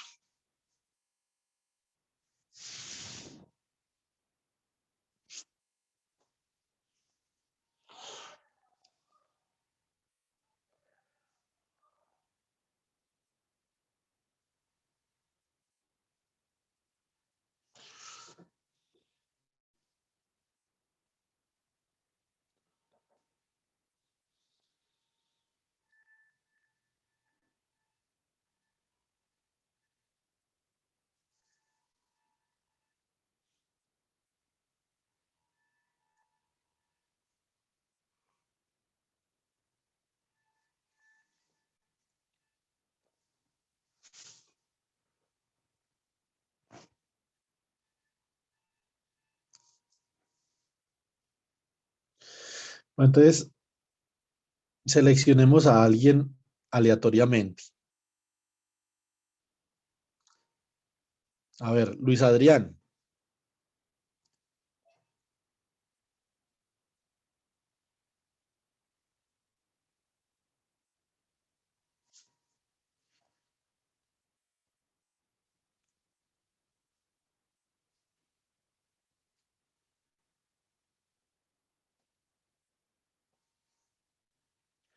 Bueno, para que Luis Adrián no está por ahí. Entonces, Héctor. Hola, hola. Ok. Considera un sistema físico en un estado cuántico donde L es igual a 1. Después de medir el componente angular del momento L en una dirección arbitraria especificada por el vector unidad n, donde θ es el ángulo entre el eje z y el vector unitario, y phi es el ángulo que forma la proyección del vector unidad en el plano XY con el eje X. El valor medido es h más, bueno, más h. Mate Sí, Barra. sí, h barra. Si una segunda medición se lleva a cabo, ¿cuál es la probabilidad de obtener h barra más? Bueno, muy bien. Héctor, dígame una cosa. ¿Usted cómo recomienda que comencemos de problema?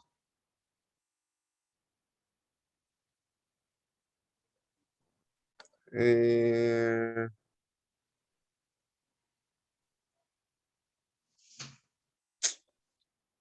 pues como especificando bien qué fue lo que se midió, ¿no? O sea, como las acciones de lo que se midió, de las componentes. Pues, a ver, revisemos una cosa.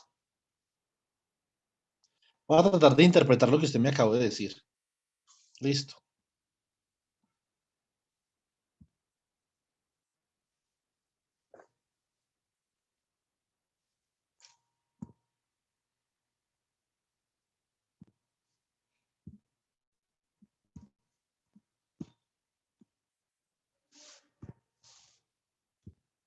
Entonces abramos una nueva página y acá coloquemos Angular Momentum State.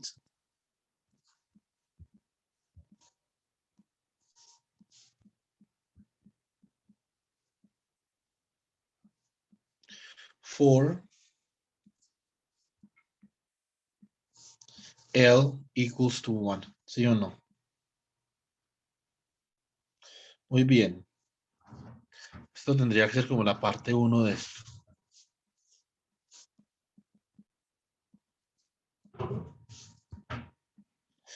Muy bien. Bueno, Héctor, si yo le entiendo bien lo que usted me acabó de plantear, lo que usted me está queriendo decir, es que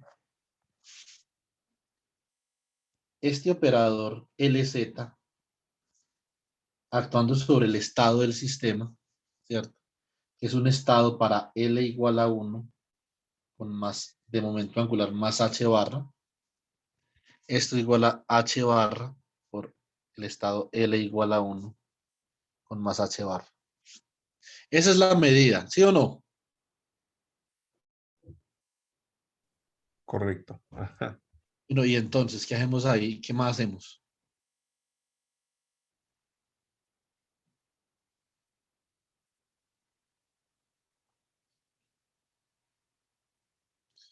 Mire bien si es la medida o no. Yo no sé. Una vez usted lee el ejercicio, vuelve en consultor oficial del profesor. Entonces yo puedo estar equivocado. Tiene que decir usted, yo estoy equivocado o no. ¿Esa es la medida que estoy haciendo o no? No, bueno, no sé, ya me confundí. Según yo, no. Según No yo, no. importa.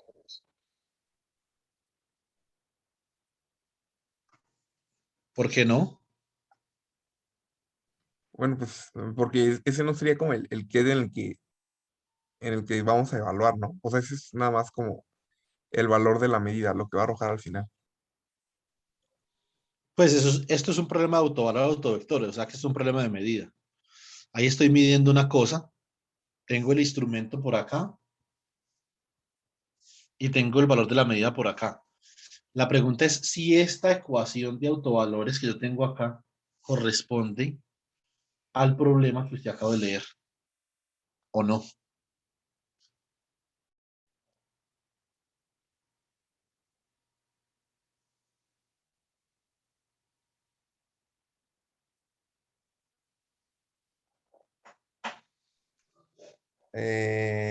No.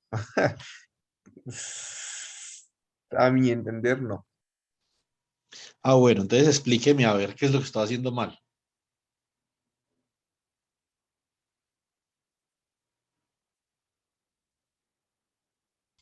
Pues, pues para empezar, como que el, el autoestado, el autovector, como que, pues no se define así, ¿no?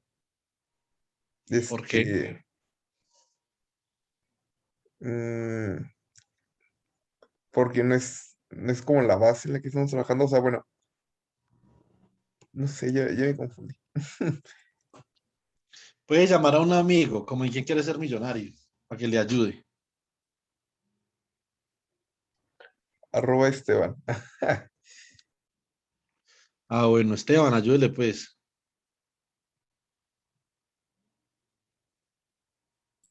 ¿Me podrían repetir la pregunta? Es que mi mamá me había llamado, por favor. Nosotros leímos la pregunta. ¿Usted estuvo cuando leímos la pregunta o no? Eh, no, profe. Entonces yo creo que en este caso van a tener que llamar a otro amigo. No, no hay problema. Héctor le repite la pregunta. Héctor, repítale la pregunta.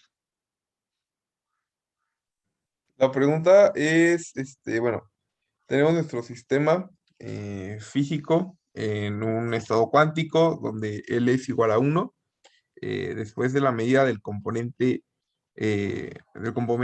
componente angular del momento L en una dirección arbitraria especificada por el vector unidad n igual a coseno de phi, seno de teta, seno de phi, seno de teta, coseno de teta, donde teta es el ángulo entre el eje z y el vector unitario, y phi es el ángulo que forma la proyección del vector unitario en el plano XY, y el eje X, el valor medido es más h barra.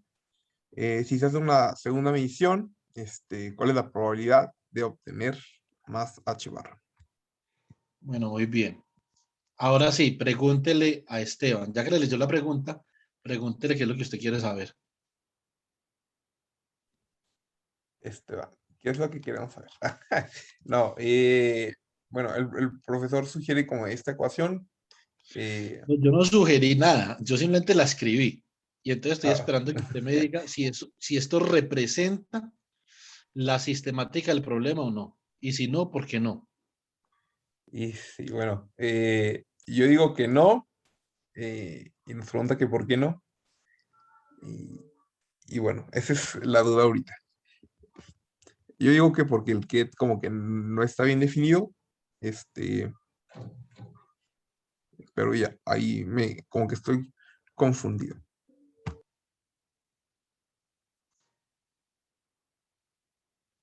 Bueno, Esteban, ¿usted qué dice?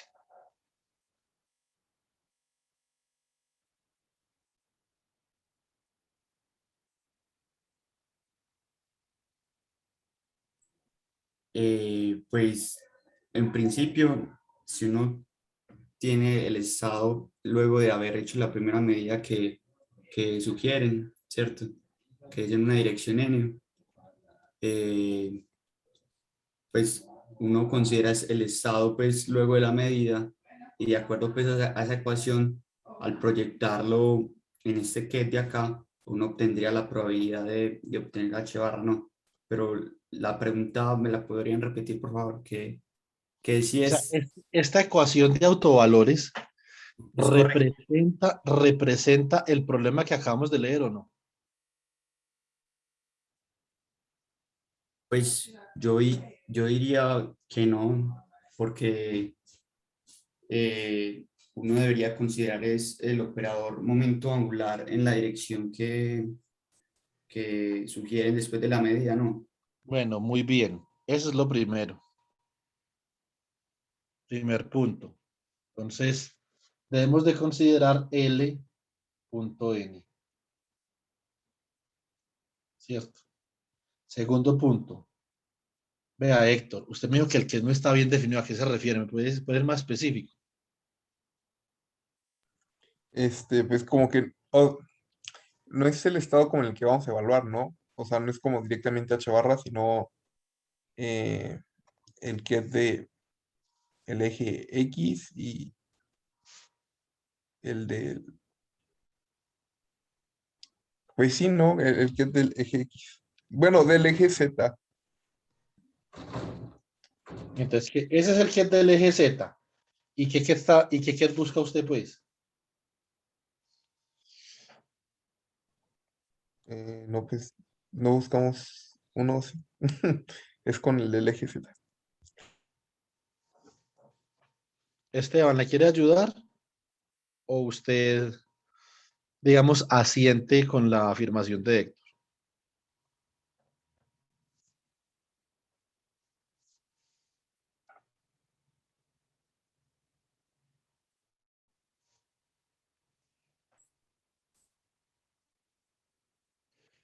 Pues yo asiento. Yo no.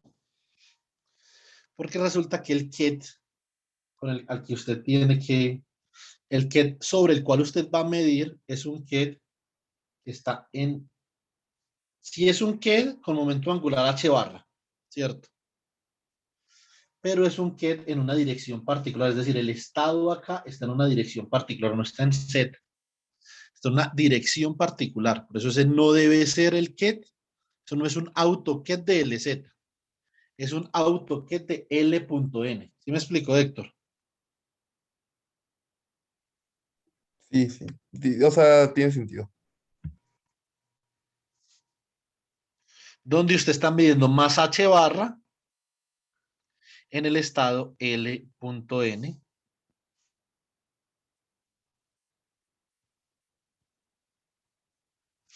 con momento angular más h barra. Usted en el estado podría etiquetar L igual a 1, pues no es necesario, ¿cierto? Entonces, como en el problema anterior, lo que nosotros requerimos acá es construir este operador.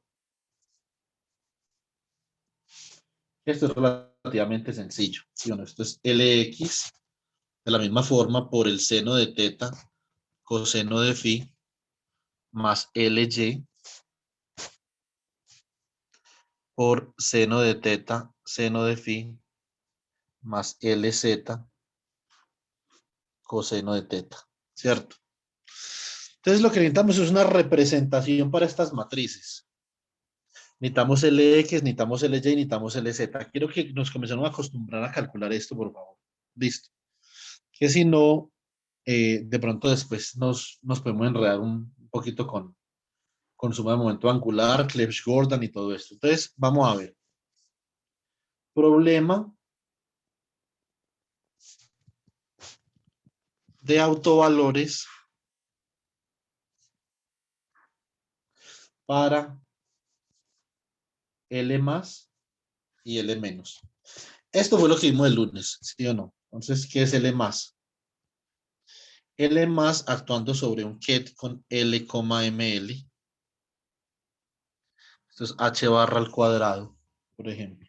Sí, perdón, H barra. Que multiplica la raíz de L por L más 1, ¿cierto? Menos ML por ML más 1. Y esto actuando sobre el ket de L, ml. Conversamente,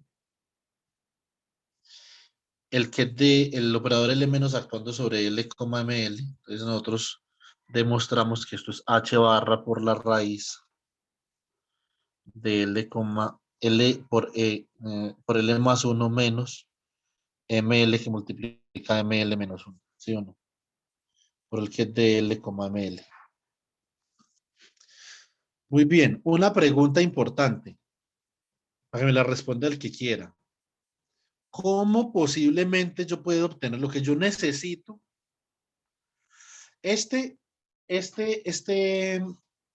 de acá es muy sencillo. LZ, sacar LZ es muy fácil, porque nosotros sabemos que LZ es igual a ¿quién? Vamos bien, LZ actuando sobre el ket LML es igual, perdón, acá me equivoqué, se me faltó el +1 y el -1. Ojo ahí, chicos. Sobre todo los que ya vieron esto. Bueno, muy bien. Pero el LZ es más fácil porque nosotros vamos a ver que es diagonal debido a este +1 de acá y este -1 de acá. La representación para L más y para L menos es no diagonal. La representación para LZ sí es diagonal. Esto es simplemente H barra ML por el ket de L, ML. ¿Sí o no? Entonces, donde para L igual a 1, entonces ML es igual a 0, 1, -1. ¿Sí o no? Entonces tiene tres posibilidades. Entonces tiene LZ actuando sobre el ket de 1, -1. Esto va a ser simplemente menos H barra, ¿cierto? Por el ket de 1, -1. ¿Sí o no? Y entonces el bracket entre el ket de 1, -1 de LZ, el ket de 1, -1. Esto simplemente es menos H barra, ¿cierto? Muy bien. Seguimos. LZ entonces actuando sobre 1,0. Esto sencillamente es igual a 0, ¿cierto? De acá el bracket entre 1,0 y 1,0 del operador LZ es 0. LZ actuando sobre el ket de 1,1 es igual a H barra por el ket de 1,1. Y de acá entonces si calculo el bracket entre 1,1 y 1,1 de LZ, esto da H barra. Estos son los elementos diagonales de la matriz, ¿sí o no? Si yo escribo LZ en esta base, la escribo en la base 1, 1, 1, 0, 1 menos 1, 1, 1, 1, 0, 1 menos 1.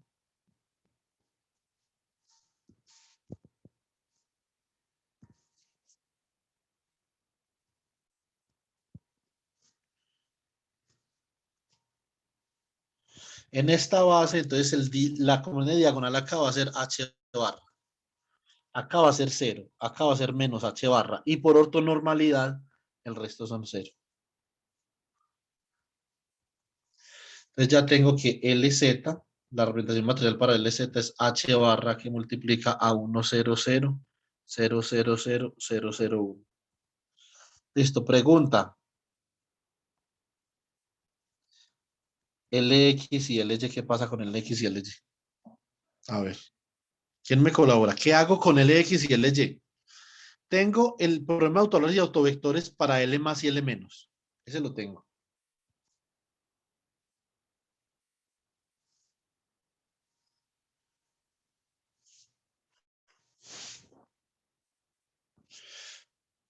¿Cómo calculo LX y LY? En términos de L más y L menos. Exactamente, hay que calcularlo en términos de L más y L menos. Muy bien.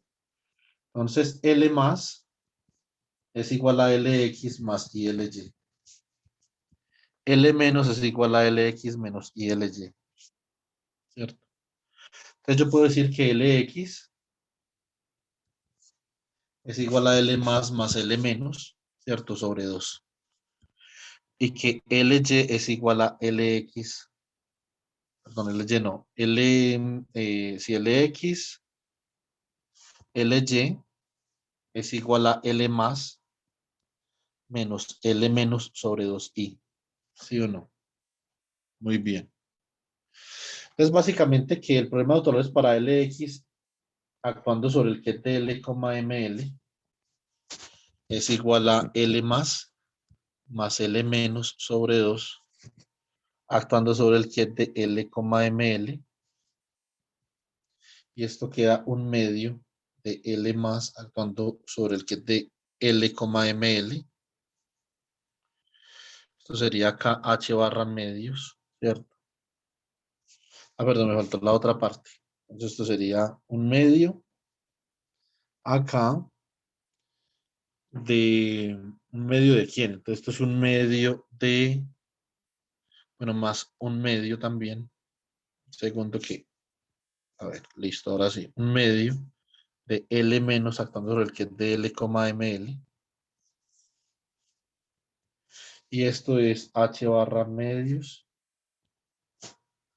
por la raíz de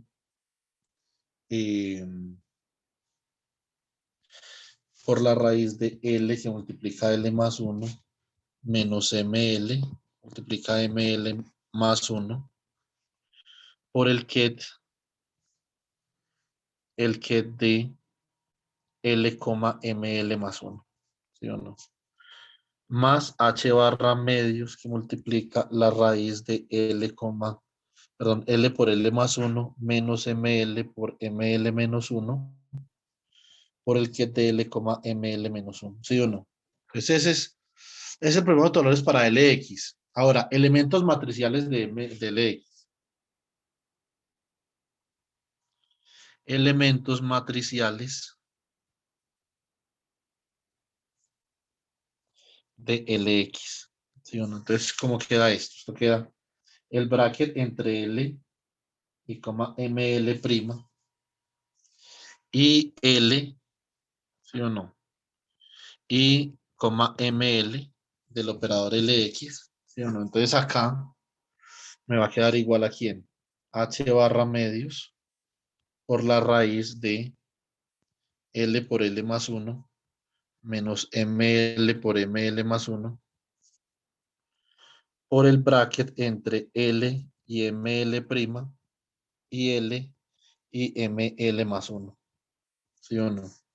Entonces, naturalmente, eso es un delta de ML, de ML prima, ML más 1. ¿Cierto, chicos? ¿Sí o no? Muy bien. Y acá entonces queda más H barra medios por la raíz de L por L más 1 menos ML por ML menos 1 por el bracket entre L, ML prima y L, ML menos 1. Entonces, esto que es acá, esto es un delta de ML prima con ML menos 1, ¿cierto? Muy bien. Entonces, elementos matriciales de LX. Elementos matriciales de LX. ¿Cómo queda esto? Entonces, el bracket entre L y ML prima y L y ML de LX. Esto es, este delta de ML prima, ML más 1 es lo mismo que un delta de M, L, ML prima menos 1, ¿cierto? Entonces, esto queda como H barra medios por la raíz de L por L más 1 menos ML por ML más 1 que multiplica el delta de ML, ML prima menos 1. ¿Sí o no? O sea que esto ya vemos que no es diagonal en la base LML, LML prima, ¿cierto? Más H barra medios de la raíz de L por L más 1 menos ML por ML menos 1 por el delta de ML con ML prima más 1. ¿Sí o no? Con estos elementos matriciales yo puedo escribir la representación matricial de LX. ¿Cierto? Ustedes simplemente reemplazan ML. Entonces acá ML es igual a 0, 1 menos 1. ML' es igual a 0, 1 menos 1. Ya saben que los elementos matriciales son de la diagonal son 0 por este delta de acá, ¿cierto? Y por lo tanto, entonces esto va a quedar esta matriz.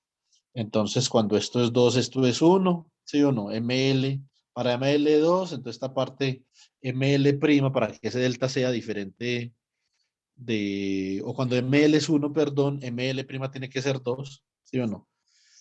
Y cuando ML es, no me refiero a 2 en el valor, sino a 2 en la dimensión de la matriz, ¿cierto? Entonces ustedes pueden escoger la base como, por ejemplo, como -1, 0 y 1. Acá -1, 0 y 1, ¿sí o no? Así, ¿cierto? Entonces cuando esto sea 0, esto va a tener que ser -1, por ejemplo, ¿sí o no? Entonces, así esto quedaría como 0, 1, a ver, 0, 1, 0, ML' más 1. Entonces, cuando ML es 0, ML' tiene que ser -1, bueno, muy bien, entonces esto quedaría acá como un 1. Esto es 1, 0, 1, 0, 1, 0. Entonces ahí ya tiene la matriz LX. Y esta es la forma de obtener los elementos matriciales de la matriz LX. Muy bien. Y para terminar, chicos, qué pena la demora, entonces la matriz LY, los elementos matriciales de LY, digamos acá como ML', por ejemplo. Entonces esto sería algo así como H barra sobre 2i, ¿sí o no? Por la raíz de...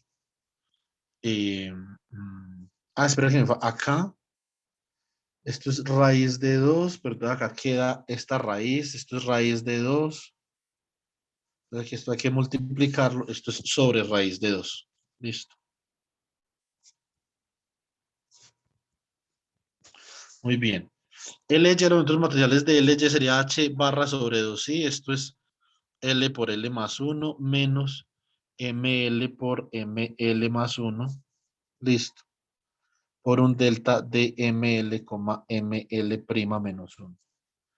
Menos H barra sobre 2i por la raíz de L por L más 1 menos ML por ML menos 1 por un delta de ML, ML' más 1. ¿Cierto? O sea, que tampoco es diagonal. Y LY, ustedes la pueden calcular, les va a dar H barra.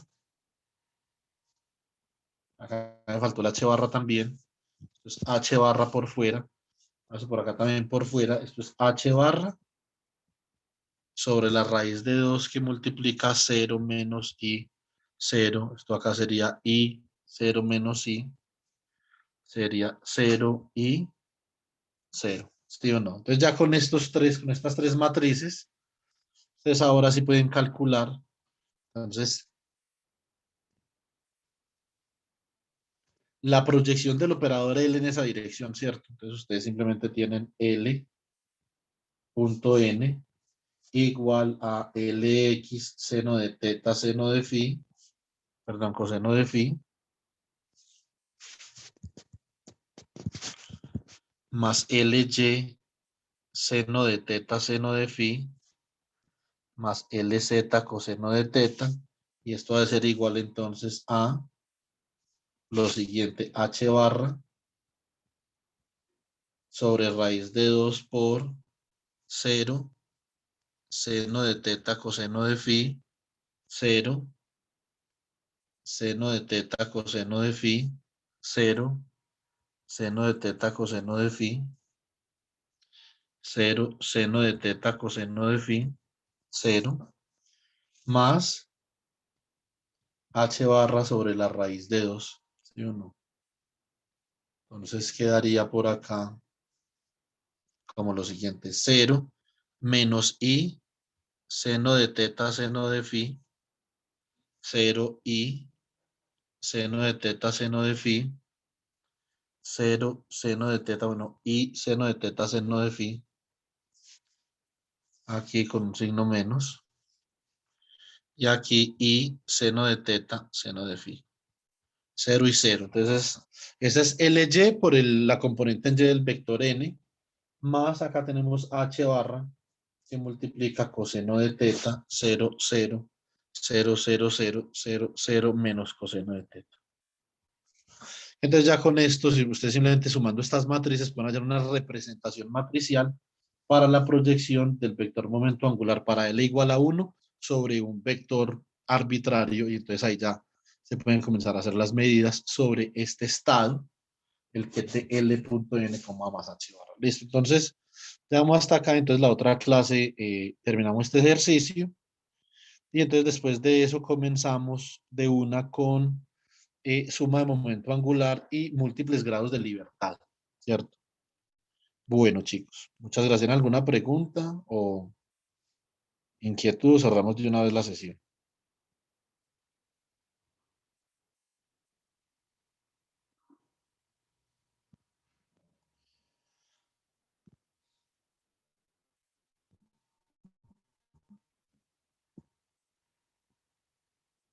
Hasta luego, profe. Muchas gracias.